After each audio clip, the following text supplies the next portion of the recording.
This is my review of the new variety of Nature Valley sweet and salty nut granola bar, Turtle. They even put a picture of a turtle that we all love on the box. Here is the nutritional information. It says peanuts, chocolate chips, and caramel flavored, dipped and drizzled in a caramel flavored coating. This is what it looks like right out of the package. It's got that nice little frosting on the bottom that I like. I see some chocolate chips. Not much caramel though. The flavor is very much like the other sweet and salty nut granola bars. It's got a really good chew. It's dense and you can chew for a long time.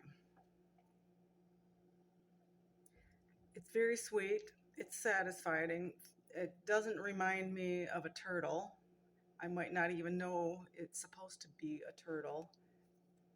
But I would give it a 7 out of 10.